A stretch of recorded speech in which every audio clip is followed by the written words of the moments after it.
The Falls presents The Big Four by Agatha Christie. The Dying Chinaman. Even now I can hardly bear to write of those days in March.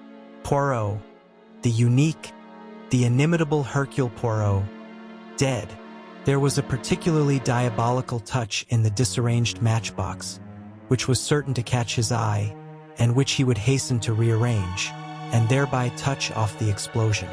That, as a matter of fact, it was I who actually precipitated the catastrophe never ceased to fill me with unavailing remorse. It was, as Dr. Ridgway said, a perfect miracle that I had not been killed, but had escaped with a slight concussion. Although it had seemed to me as though I regained consciousness almost immediately, it was in reality over 24 hours before I came back to life.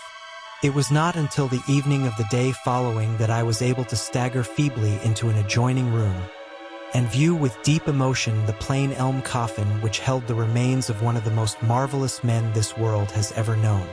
From the very first moment of regaining consciousness, I had only one purpose in mind: to avenge Poirot's death and to hunt down the Big Four remorselessly.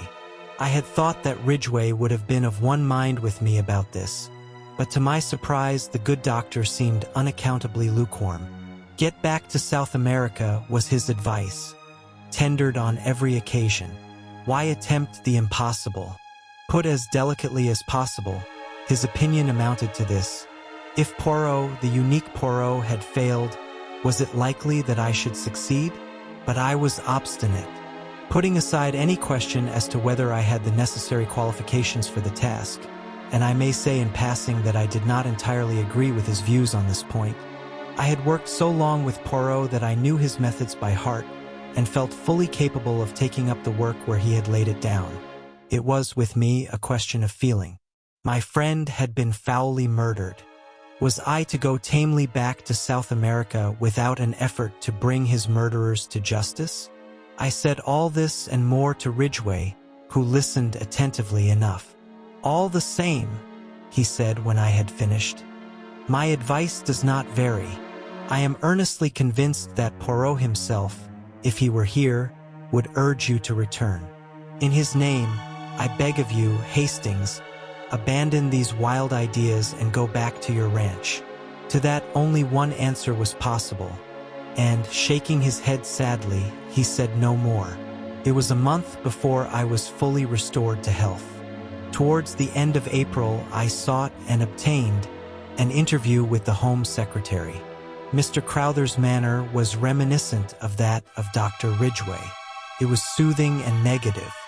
Whilst appreciating the offer of my services, he gently and considerately declined them. The papers referred to by Poirot had passed into his keeping, and he assured me that all possible steps were being taken to deal with the approaching menace. With that cold comfort, I was forced to be satisfied. Mr. Crowther ended the interview by urging me to return to South America. I found the whole thing profoundly unsatisfactory. I should, I suppose, in its proper place, have described Poirot's funeral. It was a solemn and moving ceremony, and the extraordinary number of floral tributes passed belief. They came from high and low alike, and bore striking testimony to the place my friend had made for himself in the country of his adoption. For myself, I was frankly overcome by emotion as I stood by the graveside and thought of all our varied experiences and the happy days we had passed together. By the beginning of May, I had mapped out a plan of campaign. I felt that I could not do better than keep Poirot's scheme of advertising for any information respecting Claude Darrell. I had an advertisement to this effect inserted in a number of morning newspapers, and I was sitting in a small restaurant in Soho, and judging of the effect of the advertisement, when a small paragraph in another part of the paper gave me a nasty shock. Very briefly, it reported the mysterious disappearance of Mr. John Ingalls from the SS Shanghai shortly after the latter had left Marseilles.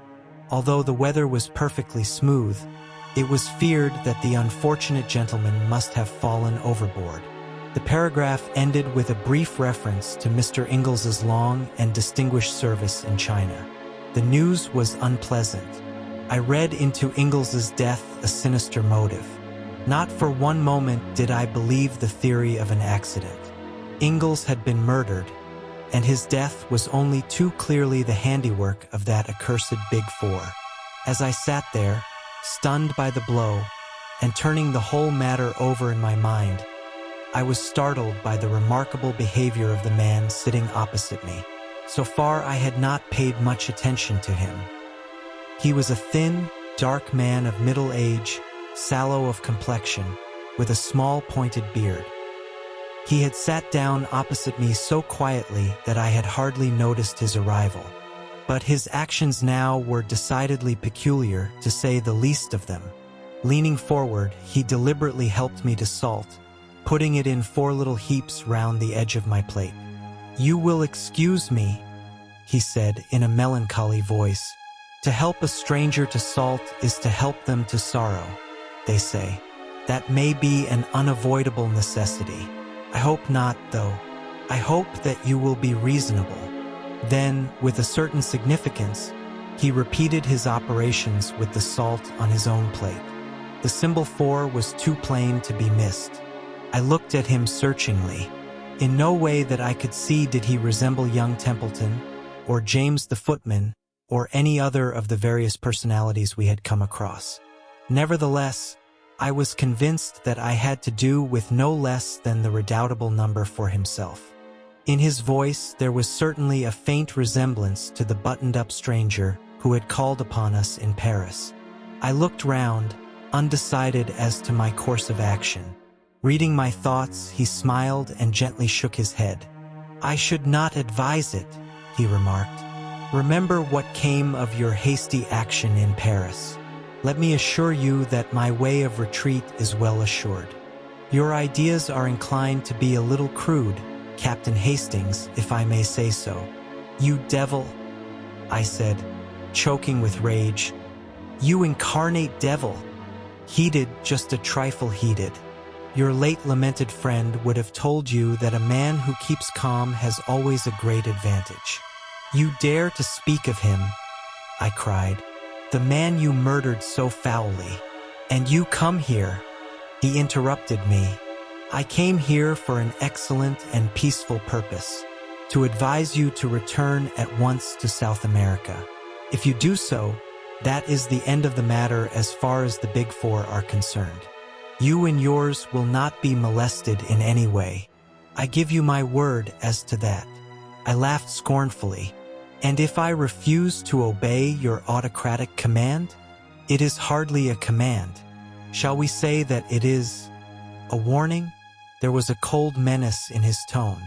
"The first warning," he said softly. "You will be well advised not to disregard it." Then, before I had any hint of his intention, he rose and slipped quickly away towards the door. I sprang to my feet and was after him in a second, but by bad luck I cannonied straight into an enormously fat man who blocked the way between me and the next table. By the time I had disentangled myself, my quarry was just passing through the doorway, and the next delay was from a waiter carrying a huge pile of plates who crashed into me without the least warning.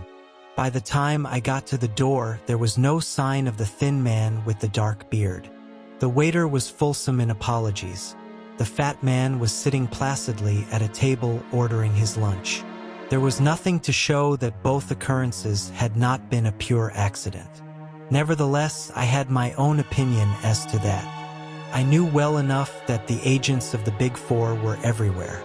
Needless to say, I paid no heed to the warning given me. I would do or die in the good cause. I received in all only 2 answers to the advertisements. Neither of them gave me any information of value. They were both from actors who had played with Claude Darrell at one time or another. Neither of them knew him at all intimately, and no new light was thrown upon the problem of his identity and present whereabouts. No further sign came from the Big Four until about 10 days later. I was crossing Hyde Park, lost in thought, when a voice, rich with a persuasive foreign inflection, hailed me. "Captain Hastings, is it not?" A big limousine had just drawn up by the pavement. A woman was leaning out, exquisitely dressed in black with wonderful pearls. I recognized the lady first known to us as Countess Vera Rosikoff, and afterwards under a different alias as an agent of the Big Four. Poirot, for some reason or other, had always had a sneaking fondness for the Countess. Something in her very flamboyance attracted the little man.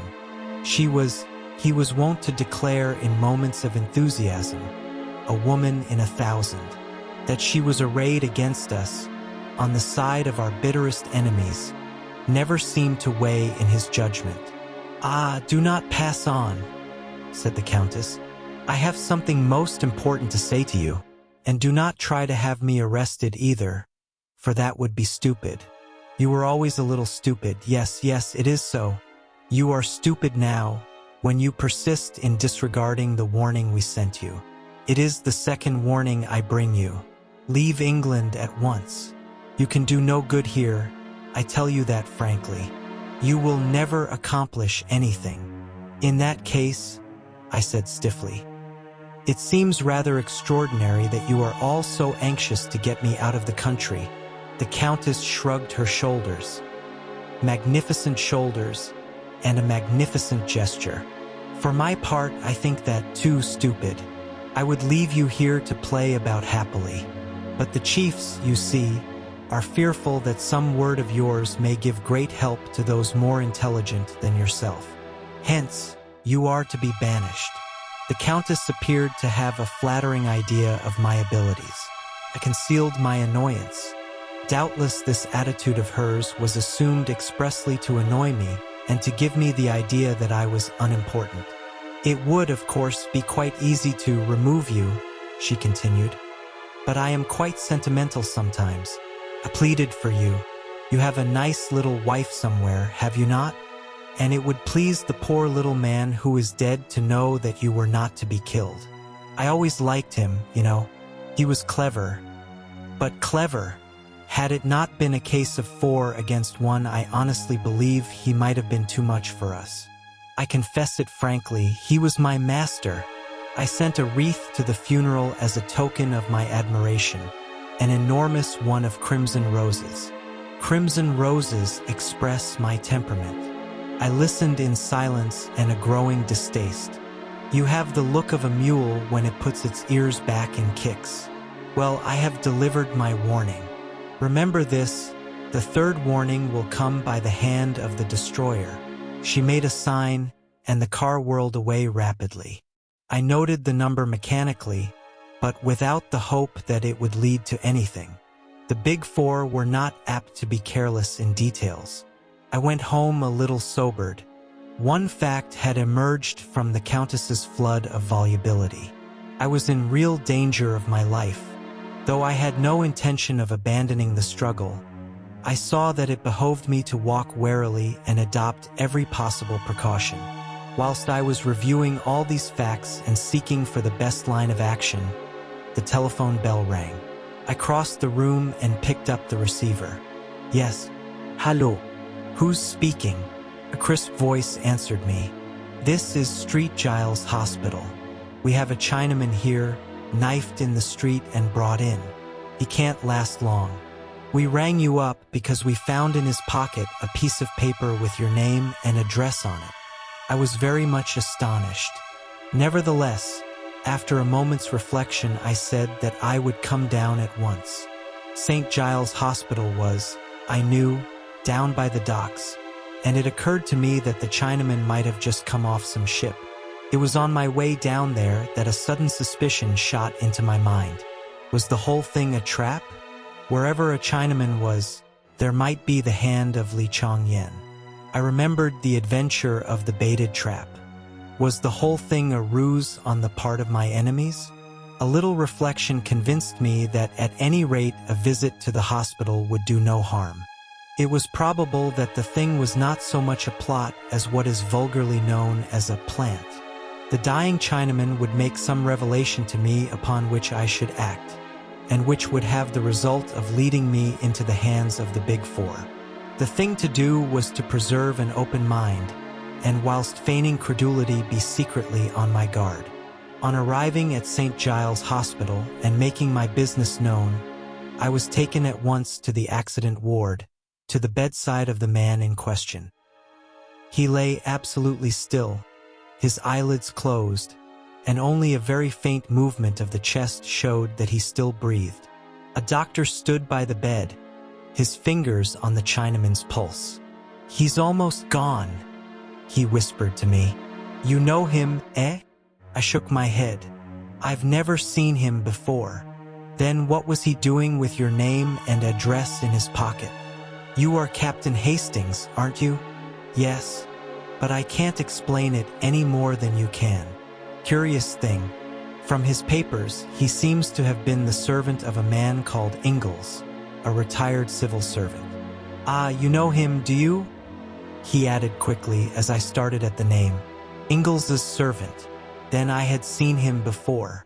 Not that I had ever succeeded in being able to distinguish one Chinaman from another. He must have been with Ingalls on his way to China, and after the catastrophe he had returned to England with a message, possibly, for me. It was vital, imperative that I should hear that message. "Is he conscious?" I asked. "Can he speak?"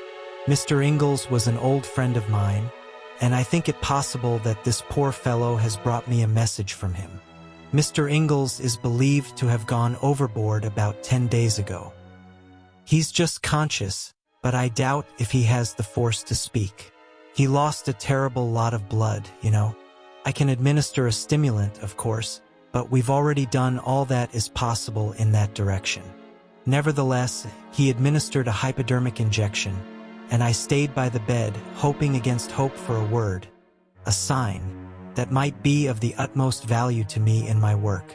But the minutes sped on and no sign came, and suddenly a baleful idea shot across my mind.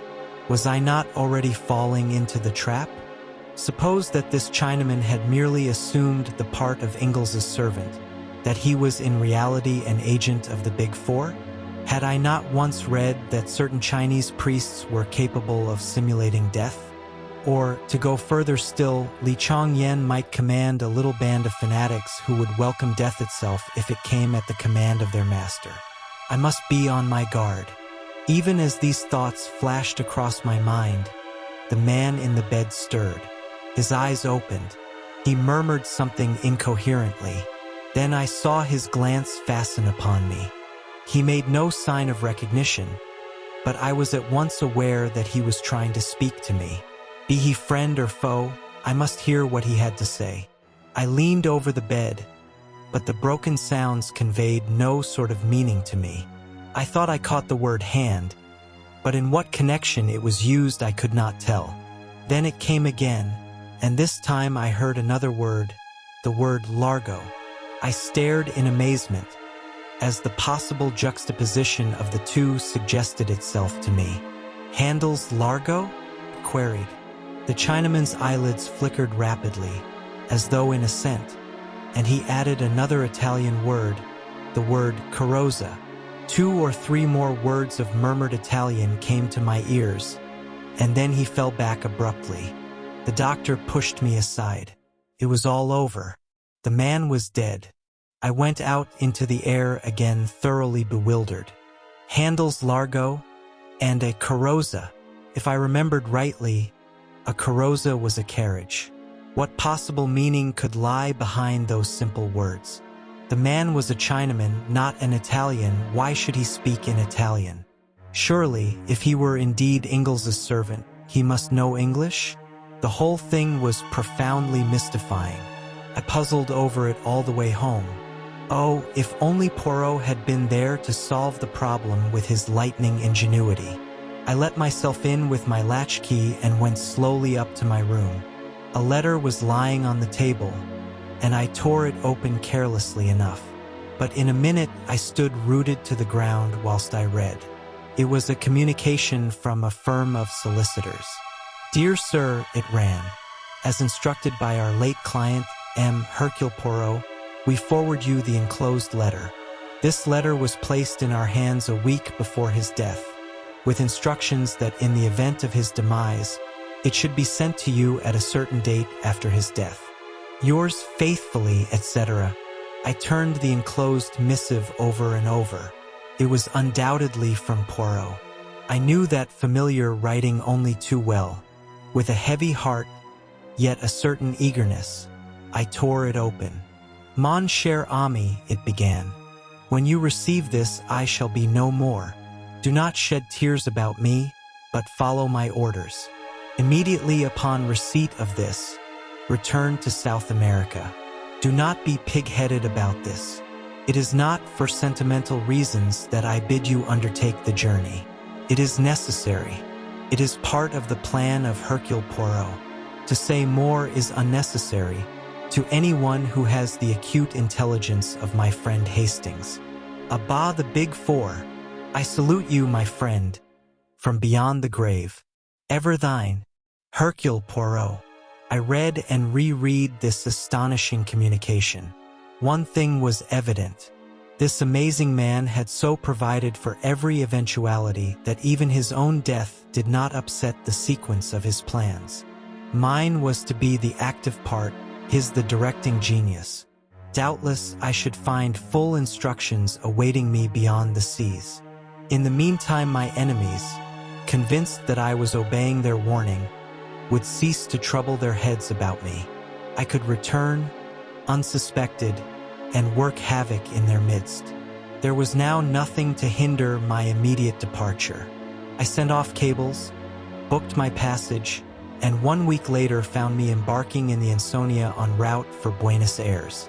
Just as the boat left the quay, a steward brought me a note. It had been given him, so he explained, by a big gentleman in a fur coat who had left the boat last thing before the gangway planks were lifted. I opened it. It was terse and to the point. You are wise, it ran. It was signed with a big figure 4. I could afford to smile to myself. The sea was not too choppy. I enjoyed a passable dinner, made up my mind as to the majority of my fellow passengers, and had a rubber or two of bridge. Then I turned in and slept like a log, as I always do on board ship. I was awakened by feeling myself persistently shaken. Dazed and bewildered, I saw that one of the ship's officers was standing over me. He gave a sigh of relief as I sat up. Thank the Lord I've got you awake at last. I've had no end of a job. Do you always sleep like that? What's the matter?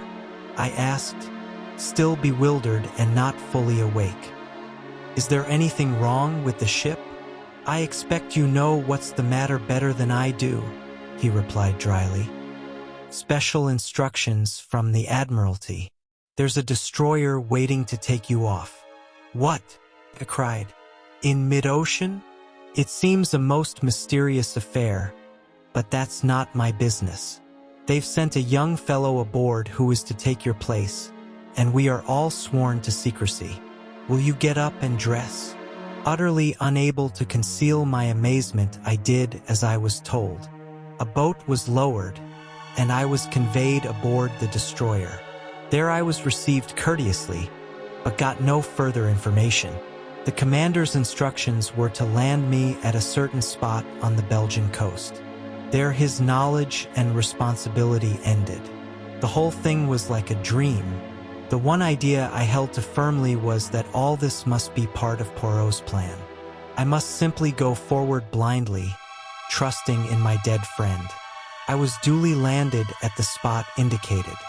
There a motor was waiting, and soon I was rapidly whirling along across the flat Flemish plains. I slept that night at a small hotel in Brussels. The next day we went on again. The country became wooded and hilly. I realized that we were penetrating into the Ardennes, and I suddenly remembered Poirot's saying that he had a brother who lived at Spa. But we did not go to Spa itself. We left the main road and wound into the leafy fastnesses of the hills, till we reached a little hamlet and an isolated white villa high on the hillside. Here the car stopped in front of the green door of the villa. The door opened as I alighted. An elderly manservant stood in the doorway bowing. Le Capitaine Hastings? He said in French. Monsieur le Capitaine is expected. If he will follow me. He led the way across the hall and flung open a door at the back, standing aside to let me pass in. I blinked a little, for the room faced west and the afternoon sun was pouring in. Then my vision cleared and I saw a figure waiting to welcome me with outstretched hands. It was, oh, impossible, it couldn't be. But yes, Poirot, I cried, and for once did not attempt to evade the embrace with which he overwhelmed me. But yes, it is indeed I. Not so easy to kill Hercule Poirot. But Poirot, why? À ruse de guerre, Maillefrien, à ruse de guerre. All is now ready for our grand coup.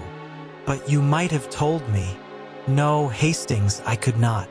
Never in 1,000 years could you have acted the part at the funeral. As it was perfect. Could not fail to carry conviction to the Big Four. But what I've been through, do not think me too unfeeling. I carried out the deception partly for your sake. I was willing to risk my own life, but I had qualms about continually risking yours. So, after the explosion, I have an idea of great brilliancy.